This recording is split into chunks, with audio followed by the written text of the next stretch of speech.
شير قدي الدنيا بطمت تارجع اللي أتارجم حرا واد أجا إباتي دي رفني السلام عليكم ورحمة الله وبركاته هندي كيسا دبايا نسنجالة دماتي كانكو ماتي بيت سبوتشي مالاتنو تيك توك يوتيوبي كان رت هدو توكون سنجال حرا akeekkachiisa jabaa tokkoon qabadhee dhufe jechuudha. Akeekkachiisa jabaa kabbaadiyoonni maastangaqaa. Erga hawwiin kaleessa sirba kaleessaa baaftee shamarran arsii dullaadhaan jechuudha. Intala keenya caccabsinu malee jedhanii barbaadaa jiru. Nuti dhiironni hawwii eeggachuudhaaf hiriira baanee tikfachuu qabna. Intala jaarraa 21ffaa kana keessa nuu dhalattee sagalee keenya addunyaatti nuu dhageessiftee hin tikfanna nuti hawwii. Gabbarri mi'aafoo qeerroo rafee habuluu dubartiinis heerumaa dhabdee rakkattalanaa. Sirbi kun sirba qallaalee isinitti hin fakkaatin. Gabbarri hafuu qaba wanti nuti jennee waggaa baay'ee feesbuukii koo jala galii ilaali. Yuutuubii koo jala galii qabsoo'an gaggeessaa ture. Har'a sagaleen koo dhagaamee shamarran na deeggartu natti makamtee jirti. Gabbarri hafuu qaba. Amma eessa abbaa keessanidha ture hin hafa. Gabbarri numa hafa shamarran arsii erga kaleessaatii dulla baadhattanii intala kana caccabsinu malee jettanii jechuudha. Warri biyya hin jirre ijoollee biyya jiruuf misenjeraan barreessuun intala kana bakka siin jirtutti nuu caccabsaa waan hojii keessanii isiniif kaffalla. Inni kaan wal waammattanii dhayxanii viidiyoo sana jalatti diislaayikiidhaan koomintiidhaan intala keenya irraa dhokkee kaasaa jirtu. Akkamitti gabbarri hafa jettan shamarran arsiiti ka warri balaa kana buuse. Isiin kan isiin jette arsiidhan jennu. Dhugaa rabbi dubbachuuf gabbarumti wanti jedhame ummanni wala fuudhu rafee bulu akkuma shimallee sabdiisaa ummanni keenya rafee bulaan jiru jedhe raftanii buluu waan dhiiftaniif kana booda raftanii buluu qabdu jetteeti. Qeerroon rafee buluu qaba jedheeri. Shamarran raftee buluu qabdi. Gabbaraaf jettee dhaabbataa buluu hin qabdu. Ummanni keenya rafee bulee wal falfaluu qaba, wal oomishuu qaba. Gabbarri kana booda Oromiyaa keessa habadu gabbara kana qofa miti. Nama gabbaruun isaa hafu wal doorsisuun waada nutti kamam gabbarri cal jedhanii shamarran qofa gabbaranii fuuchuutti ni kamu. Si gabbaruu koo barbaadde si kadhachuu waan wal kadhachuu nu hafuu qaba, wal sodaachisuu nu hafuu qaba. Shamarran arsiidhaa amma an arfan keessan fuuchuudhaaf qophiidha. Mee natti heerumtamoo hin diddame. Mee koomentii jalatti sitti ni heerumu gabbara malee jedhe. Ajajni darbeera, ajaja gaaraa darben fudhatta si fuuchuun barbaada. Ay shamarran arsii fuuchuudhaaf ani waggaa meeqa qabsoo koo shamarran arsii irraa gabbarri gadi xiqqaachuu qaba. Kuma 200 kuma maaliin hafee kan nikaa qofa maarii isa jedhan maarii gaafatama maarii sana kaffalla fudhannee affasnee galla jechuudha. Qima. Amma fakkeenyaaf dhugaa rabbi dubban warri feesbuukii kanarraa sirees wada qubna gar ligba yoo dallantan hudduu harree seentu malee sireesii dubbachuun barbaada gidee tokko hin dallanina garuu qoosaadhaan isin qabee isin gaafadhe. Mee warri gabbarri nafu jettan hundi keessan dhuguma gabbaramtanii fuudhamtanii jirtu moo gabbaramnee fuudhamna jettanii feesbuukii irra ta'aa jirtu. Haqqi rabbi gola gaafannu zaaraan isa ta'u qamaleen isa ta'u naaniin tala maalii jedhan sun hundi keessan ijoolleen arsiidha kan akka asuu kun hundi keessan gabbarri nafuu maaloodha warri jedhaa jirtan kun amma gabbaramnee fuudhamnaadha moo tarii fuudhamtanii kaatanii biyyaa baatan nuu hima gaafiidha kun. Ati jaarsa qabda dhuguma gabbaramtee fuudhamtee fi warra siicheerumanii falmaa jirtamoo feesbuukii dhumarratti dullooma aneeruman qabottee warri kaanis akka jarri ayyariin jaraa manatti dullooman gochuuf gaafiidha kun.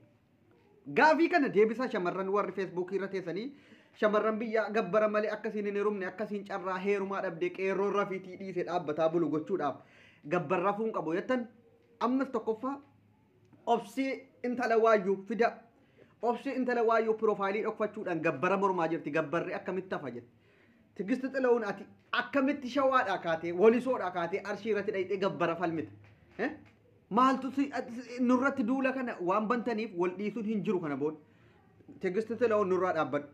Nurraa dhaabbadhu nu warri dhiiraa gammachuu guddaa qabna intala keenya fayyoo keenya jajjabeeffataa jirra. Ammas daddabaliiti waa'ee gabbaraa kanarratti nuu sirbii. Nuti laayikii gochuudhaan koomintiidhaan sibira jirra. Gabbarri yoo nurraa dhaabbate fuunee rafna dhaabbataa bulaarra waan ta'eef jennee balaa buusne jechuudha. Hundi keessan laayikoodhaaf fannaa taachoo viidiyoo kana shamarran Oromiyaa guutuu keessaa amma hammaarrachuuf qophii ta'eera qeerroon. Gamee gabbarri haafuu qeerroon rafee haa buluu mee gabbarri haafuu kana mannaa kana wayya kana mannaa kana wayya kana mannaa kana wayya mee gabbarri haafuu qeerroo rafee haa buluu gammachuu guddaa qabna deemaatii viidiyoo intartaayimentii jalatti voice intartaayimentii jalatti viizhin intartaayimentii jalatti laqa laayikii godhaatii ijoolleen dhiiraa baga gammaddan gabbarrii shamarranumatu shamarran heerumaa dhabdee dhaabbattee haftee jirti koomentii irraa dhukkee namarraa kaasti jedhaa jirti dhugaa jirtu baga nuu baatan an isiniif an hin falme shamarran yoo gabbara kana dhiirri bara kanaa chiistaadha mana hidhaatti dararamaara inni kaan wanti inni ittiin haddii kana gabbaree fuudhu hin jiru jaalalumaan wajjin haa jiraatu bakkeetti wal sharmuciisee bakkeetti qiyaamaan akka nurratti hin buuneef wala fuudhu inni kuma wal godhatee dheen iyyaa bayan soba nan sobe hin sobne dhibbaan dhibbatti dubbiin koo naaf dhugoomee jira galatooma dhiirri arsii amma immoo waa tokko isinii hima ergasii warri jimmaan yookiin kan jimmaa kun gabbaran qabu jennaan kan keessan gabbarri baay'annaan kara keenyatti dacha'uu barbaadatanu dhaabbadha nuti kan jimmaati yoo akkas ta'e immoo jennee karoora baafannee turre amma dhiifame hundinuu wal fuuchuuf erga gabbarra fee wal qixa ta'e arsiisin fuuna kottaa ijoolleen arsiitis jimmaa fuudhaa nuti akka wal keessa shawaas fuudhaa gabbarri wal qixa kana booda ebelu 100 60 70 maafi ayyaa jabaabi gabbar maafi gabbar fayyoo gobos abbaan nu gurgure harmeenis nu gurgurte anu manatti dulloomne qamaleen fuuchuudhaaf hanola amma qamalee kana yoo nan fuudhee gabbara na gaafatte dheen sodaadhe taa ture qamalee kana fuuchuudhaaf karoora baafadheetan ture sababa gabbara sodaafan callisee amma nan fuudha maatii sitti mee ni kaanaa godha allaqe wanti biraa jira zaaraa fuuchuudhaafan karoora qaba nan sodaadhe arsiidha gabbara gaafatu 200 yennaan naani intala haceedha gaafachuudhaafan ture nan dhiise gabbara jennaan wal daffarre baay'ee hin ta'u dhiisa gabbarri haafu hin ta'u dhiisa انت اريد دينا قبريها فيرا ديرس رفيها بلو كيرون نابتا بلو هديسو كبرنا زفن مالت اندينو الزفن يفلق علينا نيا كيروج بعد ام بم قبا